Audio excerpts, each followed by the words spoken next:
Okay. Well, I'll tell you how it started. You know, I was born in July the 21st, 1933.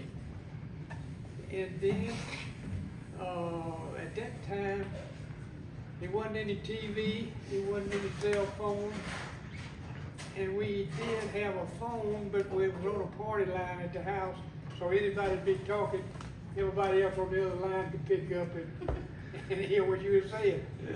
So we didn't tell a lot of secrets on that phone. But anyway, you know, at that time, I'm talking to these younger ones too, that we didn't have an electric refrigerator at that time. It wasn't, we had an ice box. And it'd be an ice truck that'd come around wagon with a big block of ice, like 2 times a week, and put it in the ice box. That kept everything cold. But then we finally got a refrigerator, electric. I guess I must have been about 3 or 4 or 5 then. And anyway, we thought that was great. Tears coming out of my eyes thinking about all it. But then later on, when I got 1939, I started 1st grade. And you know, at that time in the 1st grade, they did more just playing and all. And they had a sandbox in the back of the room. I had a little teacher. Her name, she was about this tall. Her name was Miss Cranberry. I remember her name. And I stayed back there in the sandbox most of the time. And most of the rest of them tried to learn something. Well, I guess I missed that 1st grade. But I did know how to play in a sandbox, so when I got there. And then I got on up, maybe the 2nd or 3rd grade, I got a little better. But I'll tell you this on the side there. When I went to school, we didn't even have indoor toilets. We had outdoor privy. That was back then. I tell you how things have changed. I've been trying to tell you this.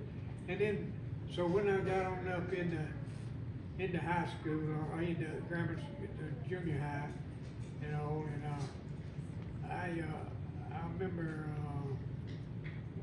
things were just different back then. World War II was on. In fact, I was 8 years old when World War II started in 1941. And my brother, Warren Otis, he went into the Marines, and then later on, Joe, my middle brother, he went into the Navy, and then later on, I went into the Army, so we covered both of them. But then, as I got into high school, I wasn't the greatest genius, you know what I'm talking about? And so, as far as studies concerned, I'd really enjoy doing things, you know, and I just like to have a good time. And so anyway, in that annual, some of y'all might have looked at it. That was my old annual. It said, and some of one of my good friends was the president of the class, other than vice president, other on down the line. So they wanted to put me into something, so they put me as a social chairman. And so they knew I liked to have a good time. And so I tried to do the best I could in that position. And anyway, we did have we had a small class, about 26 in our senior class, but we just had a good time. I enjoyed dancing. I don't know why, but I really did. And in fact, all the teachers always wanted to dance with me. And Oh, really? that's the only way I guess that's the only way I got out of high school, dancing with those teachers. Careful what you say. Got some underage in here. You got some teenage years. Oh, yeah. Easy that ball. But it was, I had some good times in high school and all. And, you know, my daddy wanted me to be a doctor, you know, but, you know, I just wasn't doctor material, I didn't think. But that's why he sent me up to Ole Miss. I went up there for a year. But I did do good in ROTC. That's a military stuff, you know. That's about the only thing I did good in. But chemistry about got me up there, so I went over to Mill Sampson after that for the summer, and then I went over there for another semester.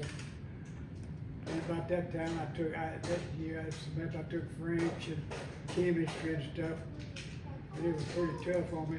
I mean, for that French class, I studied for the final exam. I stayed up all night. You took them no-dos things in, you know. I'm just telling y'all the good part and the bad part of this life. You're making us feel normal, Papa. And so I guess I must have studied all night till about 5 o'clock, and I said, well, I'm gonna just take a little nap here for this. I woke up at 12 o'clock, the test was over, and I had failed the test. I had failed the course. So after that, I went to the Army. My daddy told me, he said, Jim, I tell you, I believe you better go to the Army for a while. Maybe you'll settle down and quit playing around. So that's how I got the Army. So, I just thank the Lord that all these children, grandchildren, now great-grandchildren are more studious than I was. I don't know if you had any more fun than I did. But y'all really excelled, all of you. You really have. I'm proud for you.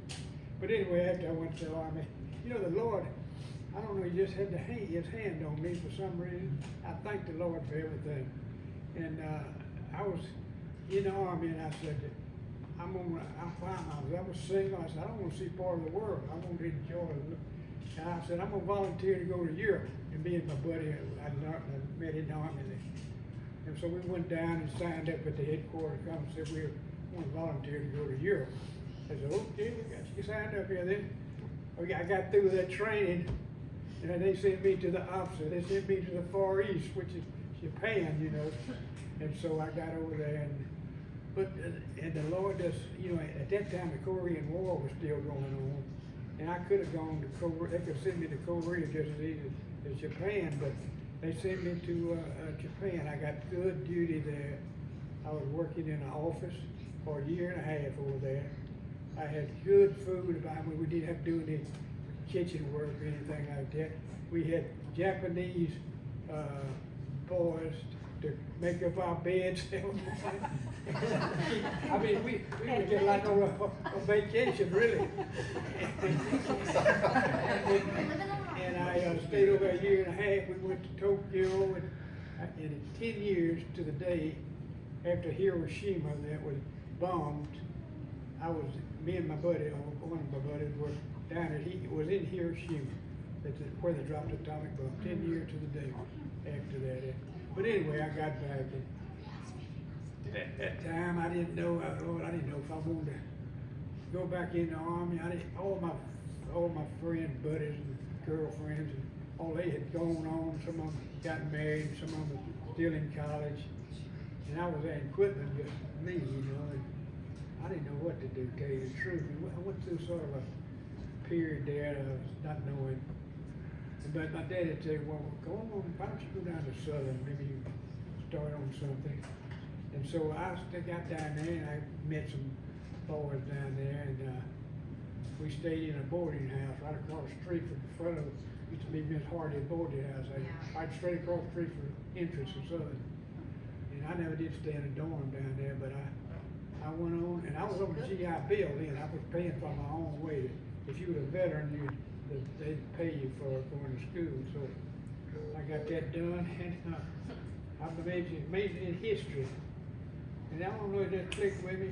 Boy, I love that history, and I started making A's and B's. I've made more A's and B's there than I ever did in high school.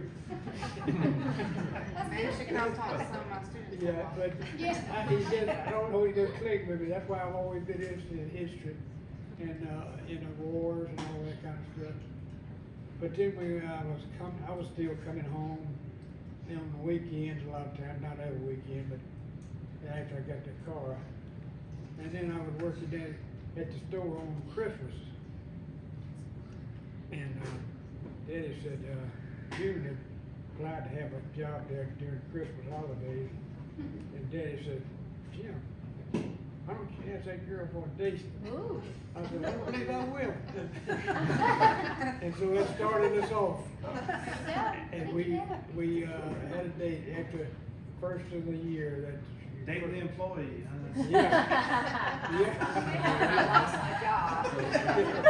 Then after we got married, she lost her job. But then we went on and got married. We waited to finish high school. Then we got married in '59, and Lord have mercy, it's been wonderful ever since. I know the Lord just led me to June.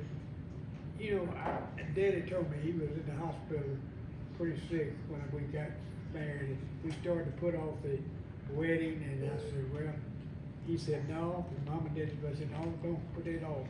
Said, if we put it off, something will happen. Y'all might never get married.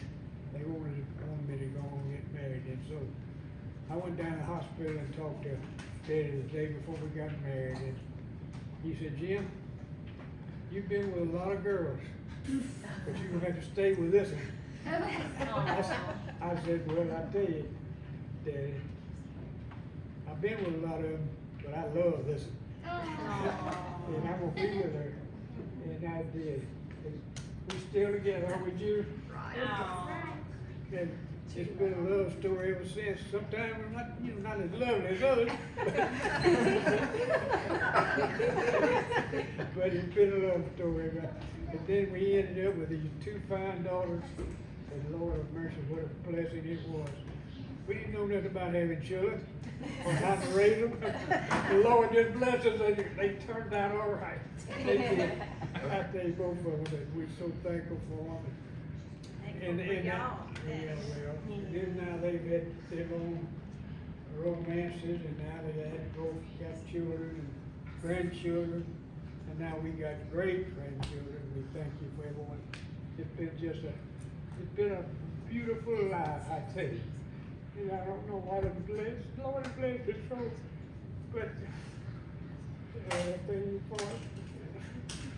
But anyway, that's my life story. It's a good one. It's a good story. Okay.